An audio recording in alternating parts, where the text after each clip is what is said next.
बोलो बागेश्वर धाम की। नमस्ते। आज के विशेष कार्यक्रम में आप सब लोग के अभिवादन करत है जा पावन भल धरती मॉरिशस के जहाँ पर ही बागेश्वर धाम सरकार के पांव परल। जी हाँ, गुप्त रूप से मॉरिशस में आइलन, लेकिन फिर भी हैजा पर ही ढेर मना आशीर्वाद दे कर गइलन। और ई जो न सन्यासी बाबा हवन, सोशल मीडिया में 12 लाख फॉलोअर्स बाते। और हैजा पर ही जब आइलन ता ढेर कोई ओकर परिचय प्राप्त करे खोजलन जा। उनकर से एगो भेंट वार्ता कर लीजा और उनकर से जाने खोज लीजा कि ई जो न बागेश्वर धाम सरकार बालाजी सरकार बातें उके हवन। ता हमने के जवाब में उनकर इंटरव्यू से ई पता चलल। जय श्याराम, जय बागेश्वर धाम की।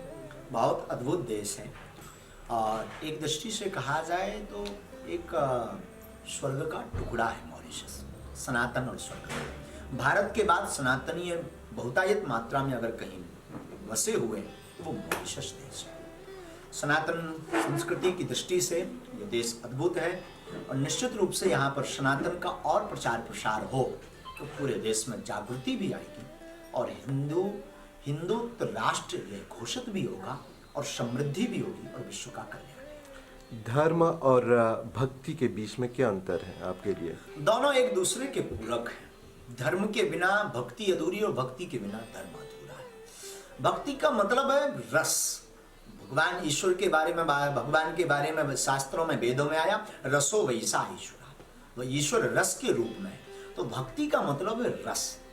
धर्म धारणा का विषय है, भक्ति आत्मा का विषय है। धर्म को धारण किया जाता है। धर्म कोई संस्था नहीं है कि जिसमें आप साइन करें और आप धार्मिक हो गए। तिलक लगाना धर्म नहीं है, शिखा रखना धर्म नहीं है। धर्म एक धारणा है। विश्व कल्याण की धारणा जिसके हृदय में बन जाए वो वही धर्म। इस भौतिक युग में धर्म को बचाए रखना मुमकिन है? अवश्य। श्री रामचरितमानस माता पिता गुरु के बताए हुए मार्ग पर चलने से वर्तमान युग में, वर्तमान समय में हम धर्म को बचा सकते हैं, सनातन संस्कृति को बचा सकते हैं। और इस भौतिक युग में आपाधापी के जीवन में हम अपने धर्म की और अपने समाज की और अपने संस्कृति की रक्षा कर सकते हैं, पर माता पिता गुरु और वेद की आज्ञा का पालन करें। दुख और सुख में क्या अंतर है? दोनों अलग अलग है, दुख और सुख।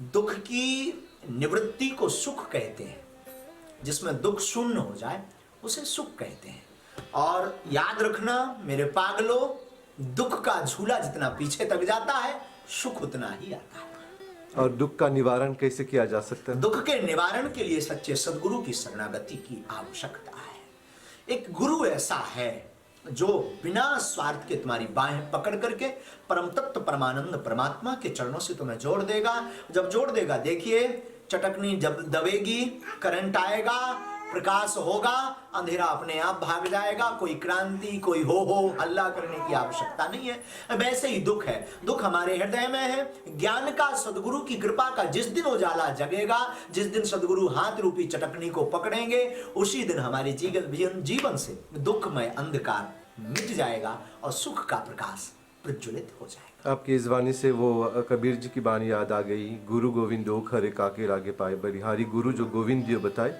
लेकिन आज के इस युग में सदगुरु प्राप्त करना मुमकिन है? अवश्य। ये बहुत बड़ा विषय है। कई बार हम सदगुरु के रूप में कालनेमी को महापुरुष मान बैठते हैं। याद रखना, इसका एक पैरामीटर हम सबको बता देते हैं बहुत सुंदर तथ्य के साथ। सच्चे गुरु की पहचान का पहला लक्ष्य और पहला स्टेप यह है, जो अपने से जोड़े वो गुरु नहीं, जो तुम्हारी बाहें पकड़ करके परमात्मा से जोड़े वो गुरु है। और गुरु को ढूंढना नहीं पड़ता है, गुरु अपने आप ढूंढ लेता है। तुम अच्छा और सच्चा चेला बनो, सदगुरु अपने आप तुम्हें ढूंढ लेगा, लाखों में पकड़ लेगा। ये हमारा प्यारा पागल है, वो बीच भीड़ में बुला लेगा, इधर आओ, हाउ आर यू, आप हो कैसे। अब वो बाहें पकड़ करके कहेगा हनुमान चालीसा पढ़ो, ये मंत्र जपा करना, इन राम जी को ध्याना, उसी दिन तुम्हारा बेड़ा पार हो जाएगा। इस भौतिक युग में धर्म को कैसे बचाया जा सकता है? इस भौतिक युग में धर्म को बचाने के लिए श्री रामचरितमानस का सहारा लेना बहुत आवश्यक है। रामचरितमानस एक ऐसा साधन है जिससे भौतिक युग में संसार के साधन जहां नहीं पहुंच पाए, लाइट जहां नहीं पहुंच पाई, रोड जहां नहीं पहुंच पाए, वहां गोस्वामी तुलसीदास जी की रामचरितमानस पहुंच गई है। तो रामचरितमानस ही एक ऐसा माध्यम है जिससे इस भौतिक युग में हम धर्म को बचा सकते हैं और अपने आप को भी बचा सकते हैं। बालाजी के बारे में फेसबुक पर बहुत सुना है। मैं चाहता हूं कि मॉरिशन जनता भी जो आपके साथ जुड़े नहीं हुए हैं, बालाजी के बारे में उनको कुछ बताइए। बागेश्वर हनुमान जी का एक ऐसा यह दिव्य दरबार है जो विगत 3 पीढ़ियों से लग रहा। हमारे पूज्य दादा गुरु जी, हमारे सदगुरु वहां विराजमान थे। दादा गुरु के पूर्व में भी एक सिद्ध संत हुए, वो भी वहां विराजमान रहते थे। स्वयंभू श्री हनुमान जी का यह दिव्य दरबार है बागेश्वर बालाजी का। आप नेट पर जैसे ही बागेश्वर धाम डालेंगे तो तमाम आपको वहां का परिचय प्राप्त हो जाएगा। बड़े बड़े बुद्धिजीवी, बड़े बड़े तार्किक, बड़े बड़े न्यूज चैनलों ने वहां खोज किया, शोध किया। दरबार का मतलब अर्जी का लगना। और आज के युग में ये अद्भुतता का विषय है कि कोई बिना बताए पहले से ही पर्चे पर आपके प्रश्नों को अंकित करके रख देता है कि आपके मनोभाव में क्वेश्चन क्या है, उसका उत्तर क्या है, उसका समाधान क्या है। और इस पर कई लोग तर्क करने, उसको देखने के लिए आते हैं। पर धन्य है कलयुग में श्री बागेश्वर हनुमान जी की कृपा। हमें तो लगता है कलयुग में संकट भंजन करने के लिए ही बागेश्वर हनुमान जी का अवतार आज से 320 वर्ष पहले हुआ है। तो मॉरिशियन के संपूर्ण देशवासियों को यही निवेदन है कि आप अपने जीवन में श्री हनुमान जी का अनुकरण करें। श्री हनुमान जी मैनेजमेंट गुरु हैं, आपके जीवन के सब दुखों का मैनेजमेंट कर देंगे और जीवन में बहुत प्रसन्नता होगी। आपकी ज़िंदगी की जो कहानी है, आपका जो परिचय है, मैं तो जानता हूं, लेकिन मॉरिशन जनता नहीं जानती है। मैं चाहूँगा कि आप खुद अपना परिचय दें, क्योंकि मुझे मालूम है कि आपका परिचय देना सागर में से गागर भरना होगा। सो मैं आपसे आपका परिचय जानना चाहूँगा। हम तो एक छोटे से दास हैं, छोटे से धूर्त हैं, अपने गुरु के एक शिष्य हैं। भारत में एक प्रदेश है जिसका नाम मध्य प्रदेश। मध्य प्रदेश में एक स्थान है जिस जिले का नाम छतरपुर, जहाँ पर खजुराहो वर्ल्ड टूरिस्ट प्लेस स्थापित है। वहाँ का छोटा सा गांव जो कभी भारत के नक्शे में नजर नहीं आता था, जिसका नाम गढ़ा बागेश्वर था। हमारे वंश उस गांव के, हम शरीय पारी ब्राह्मण हैं। हमारा पूरा परिवार वहाँ रहता है, ब्राह्मण हैं। तो 3 पीढ़ियों से हमारे वंश में बागेश्वर हनुमान जी की सेवा करने का नियम है। हमारे दादा गुरु जी भी वहाँ विराजमान थे। दादा गुरु के पूर्व में भी एक सिद्ध संत हुए 110 साल पहले, वो भी वहाँ विराजमान थे। हम सब वंश, जिस ब्राह्मण वंश में हमारा जन्म हुआ, उसके एक गुरु हुए सन्यासी बाबा। उन्होंने वहाँ 300 साल पहले साधना की। स्वयंभू हनुमान जी जमीन से वहाँ प्रकट हुए और वहाँ से दरबार लगना प्रारंभ हुआ। तो पीढ़ी दर पीढ़ी दरबार लगता है। पूज्य पिताजी और पूज्य धर्मपरायणा हमारी माँ उसी गांव में गढ़ा में रहते हैं। और 9 वर्ष की अवस्था से ही हमें दादा गुरु के चरणों में प्रीति लगी, लगन लगी। उन्होंने हमारी बाहें पकड़ी और बागेश्वर हनुमान जी से जोड़ दिया। ब्राह्मण तो थे ही, कर्मकांड करते थे बचपन से ही। बड़ा अभाव में जीवन गुजरा, बहुत विकट परिस्थितियों का सामना करना पड़ा। पिताजी हमारे कुछ करते नहीं थे, तो भोजन की भी कई बार स्थिति दयनीय हो जाती थी। उन विपरीत परिस्थितियों में भी श्री हनुमान जी महाराज बागेश्वर बालाजी ने कृपा की और सदगुरु ने बाहें पकड़ी। तो वहाँ की गद्दी पर जब पूज्य दादा गुरु जी का शरीर काशीवास हो गया, तो हमें वहाँ के स्थान पर सेवा मिली। दरबार लगाना प्रारंभ किया और वहाँ से मानव सेवा करनी प्रारंभ की।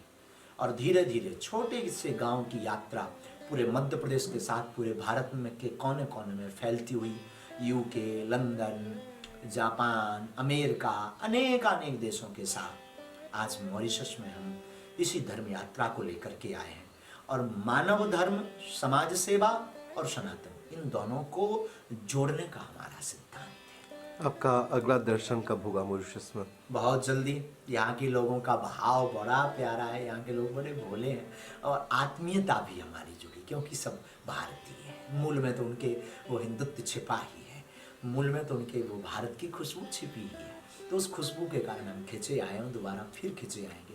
और बहुत जल्दी यहाँ पर हमारे मन में, यहाँ के लोगों ने, जो आचार्य सतीश जी, हमारे रामदन जी, जो हमारे बड़े स्नेही जुड़ गए हैं अभी कुछ दिनों से, तो हमें बड़ी प्रसन्नता हुई। और यहाँ के माननीय राष्ट्राध्यक्ष श्री राष्ट्रपति जी, उनको भी हम मिले, आज चर्चा हुई, भेंट वार्ता हुई राष्ट्रपति जी से। बड़े अच्छे हैं और सनातन के लिए वो भी बहुत चिंतित हैं, सनातन को लेकर के, हिंदुओं को लेकर के। तो बहुत जल्दी हम मॉरिशस में एक बहुत बड़ा कुंभ करेंगे, पूरे मॉरिशस के लोगों को बुलाएंगे और सनातन है क्या पहले तो ये बताएंगे। पर याद रखना, हम संपत्ति कमाने नहीं, विपत्ति कमाने आएंगे। आपकी प्रतीक्षा रहेगी इस छोटी सी भेंट वार्ता के लिए। बहुत बहुत बहुत धन्यवाद। बहुत साधुवाद आपके पूरे दर्शकों को, जो राम के नहीं उनकी ठठरी भरे, जो राम के हैं उनका बेड़ा पार। बागेश्वर धाम सरकार जोन बाती देश विदेश में दरबार लगावेला और जेकर पर्ची निकल जाला ओकर भाग्य खुल जाला। उनकर पावन पाँव जोन बा मॉरिशस में पड़ल और हैजा परी जब अलन 12 लाख फॉलोअर्स के साथ साथ ढेर कोई मॉरिशस में भी उनकरा फॉलो करेलन जा। और जब मॉरिशस अलन उनकर मुलाकात उनकर भेंट ढेर मना महाअनुभव लोग के साथ होल। चला देखी जा।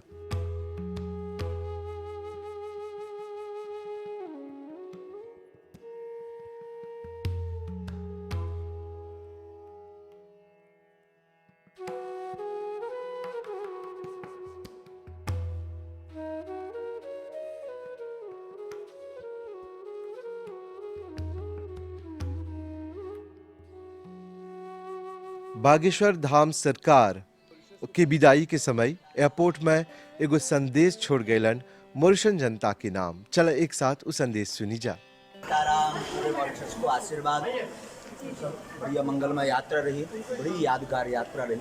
मॉरिशस बहुत अच्छा देश है, स्वर्ग का एक टुकड़ा है और स्वर्ग के साथ साथ सुंदरता में 4 चांद तब लग जाते हैं जब प्रत्येक सनातनी के द्वार पर श्री हनुमान जी होते हैं। और सभी मॉरिशन जनता जानना चाह रही है कि आप वापस कब आ रहे हो? बहुत जल्दी दिसंबर के बाद आएंगे। अभी तो गुप्त कार्य से आए थे, एक प्रायोजित ढंग से आए थे। प्रायोजित का मतलब एक राष्ट्रहित कार्य के लिए हम आए थे, सनातन के लिए।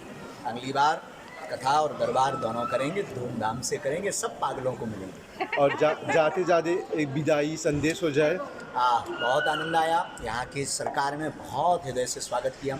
हमारे प्राइम मिनिस्टर जी ने, हम यही कहेंगे आप सब राम के रहो। जो राम का नहीं वो किसी काम का नहीं है। जो दूसरों के काम आए वो मानव है। जो केवल अपने काम आए वो दानव है। मानव बनिए, दूसरे की सहायता करिए और सनातन संस्कृति को पकड़े रहिए। जो राम के नहीं है उनकी ठठरी भरे। तब भाई बहन लोग ई रहल एगो मुलाकात बागेश्वर धाम सरकार जिसे और सन्यासी बाबा जोन आ रहलन वादा कर ले कि बहुत जल्द मॉरिशस अयन हैजा परी कथा के रूप में जोन बा अपन दर्शन दियन। आप लोग के साथ रहल बहुत बहुत धन्यवाद। शुभ रात्रि, नमस्ते।